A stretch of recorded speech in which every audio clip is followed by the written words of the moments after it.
Welcome back, everyone. This is part 5, the final part for today for Monday, August 7th, 2013. Alright, this first article is Obama's Gallup weekly job approval drops to second-term low. It drops to the lowest level in the second term during the week of July 29th to August 4th, when 45% of respondents told the Gallup poll they approved the job the president was doing, and 48% said they disapproved.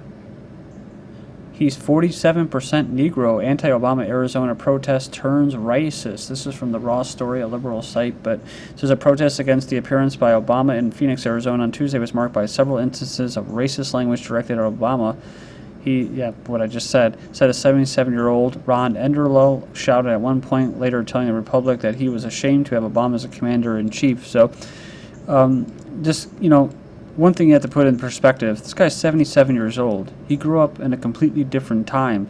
He's lucky he was being politically correct by saying Negro. I'm not condoning being a racist. Like I've said, there's racist and there's racialist. There's definitely racist, but they're, for the most part, the minority. And by using that word, he was actually being politically correct for back in the day. But you get these liberals from Raw Story, and then they take it and they don't put it any backstory to it. Well, what was he saying? He's 47% Negro. Well, he's saying that he's actually just as white as he is black. So why was he labeled as the first black president? Well, because he was handed to you by the corporations, which happen to be mostly white, Jews usually, and that's their go-to man. So the first thing that they did, the mainstream media, when Zimmerman was basically prosecuted or brought in for arrest after the shooting of Trayvon Martin, was what? They labeled Zimmerman as a white Hispanic. It's like one of the few times you actually heard that, a white Hispanic? Like, what the hell are they talking about? You didn't hear Obama be referred to as the first white African American, or the first white black president. But you will see this. You will see this crap on the right, which is impeach the half-white Muslim, right? These are people that are usually Judeo-Christians. They support Israel, and they believe, basically they're Islamophobes. So they buy all of the propaganda coming from the Zionist-run media. It says, but while the demonstration also drew opponents to the Obama regime's heavy deportation policy against undocumented immigrants and the Keystone Pipeline, there were also supporters of the president. He's already helped me tremendously, personally, because my daughter's a freshman in college and she was able to get the one-time money. And also my son is able to continue his health insurance until he's 26-year-old, said Delia Donlan. I think we've all seen the infamous video of the one woman saying, Obama's going to pay my bills. She was crying after he was elected. And moving on here, we have Homeland Security taps generals to run domestic drone program. But, and that's the thing, too. I just want to put that out there real quick. The right and conservatives and libertarians, they always call that socialism. But we don't have that. What we have is corporatism. It's a very vicious form of capitalism. And sometimes to give handouts. They usually will call that socialism. So. And they equate that with authoritative socialism, which there was a lot of people, including in Russia, before the Jewish Bolsheviks came into Russia and imposed what they call communism or socialism, because they were playing off what a lot of people in Europe and in Russia wanted, which was they were tired of the czars and the kings. They just wanted to determine their own fate, collectively working, create their own currency. Instead, what they got was authoritative dictatorships, and they called that socialism or communism. And of course, those words were then tainted in history by Western capitalists. Homeland Security taps generals to run domestic drone program, the rise of predators at home. So, drone proliferation at home will likely increase from a multi-billion-dollar spending surge to boost border security as a result of congressional proposals to reform immigration policy. Again, talking about the North American Union, where you actually have congressmen, your representatives, right, referring at a meeting to the North America, basically the United States, Canada, and Mexico, as the homeland. They don't give a crap about border security or immigration policies. Android app, Drone Patrol. So it looks like fun for the whole family. Drone Patrol is a citizen-based government watchdog organization which reports on domestic surveillance drones flying over the U.S. and its territories. I guess that's the homeland, the North American Union. The website features a database of drone sightings submitted by citizens throughout the U.S., just like you. Then you have biotech industry psyop against public demands for GMO labeling. Monsanto and Big Food are taking the battle for consumers' hearts and minds to the next level. It's no coincidence that they're pulling out the big guns, just as Washington State I-522 campaign to label genetically modified organisms in food products is gaining steam.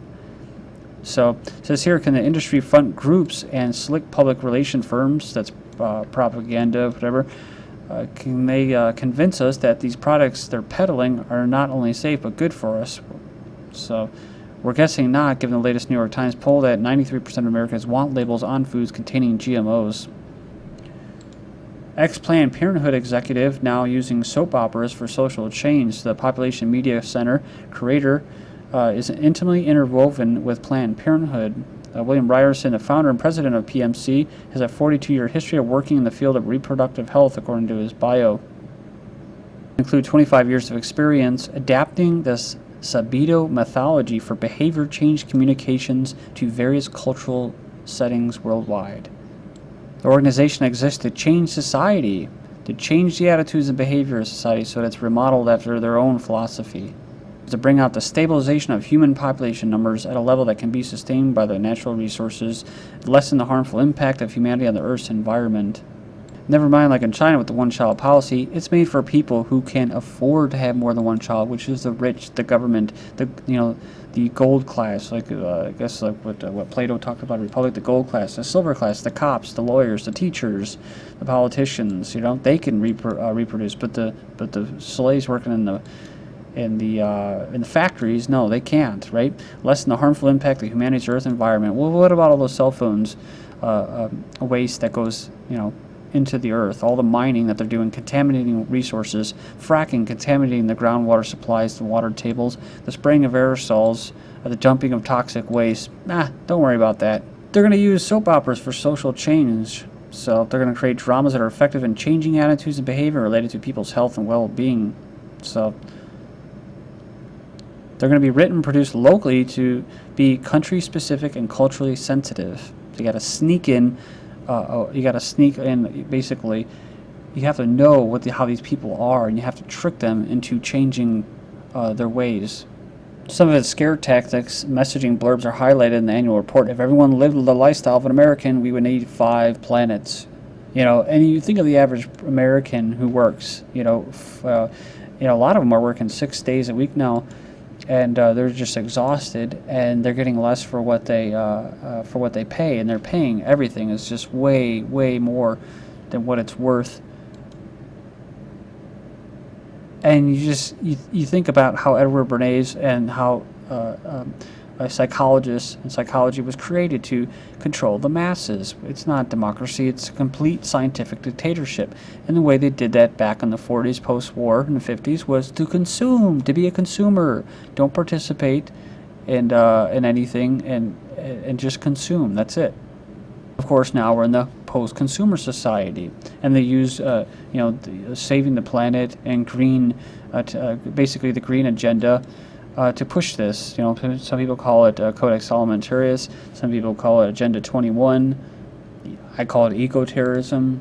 So it's supposed to make you feel bad, kind of like is it Prince Charles, I think, in England, basically saying that the Americans need to stop eating beef, while he himself and the royal family have their own private Angus organic beef farms. Same with China, too. They have the same thing. They have their own separate organic food. Pentagon's latest weapon in Colombian drug war, soap opera. So just thought I'd throw this out there, and I'm going to keep moving. For time's sake, the U.S. Army is introducing a new weapon in its fight to get Colombia's guerrillas to put down their guns, soap opera. So, the guerrillas, they probably, if the people in Colombia were able to determine their own fate and live the way they wanted to, whether it's tribes or whatever, then they would actually have a real economy where they can really trade. But since they don't, they have to revert to drugs. And so they want them to put down their weapons, and they're using soap operas to do that. Lawmakers issued license plates that make them invisible to traffic cams and parking tickets. So the consumerist points out that politicians, yet again, are being allowed to ignore the same laws as their constituents. Colorado lawmakers are immune from speeding tickets and parking tickets thanks to a special plate issued to lawmakers, ones that aren't included in the DMV database.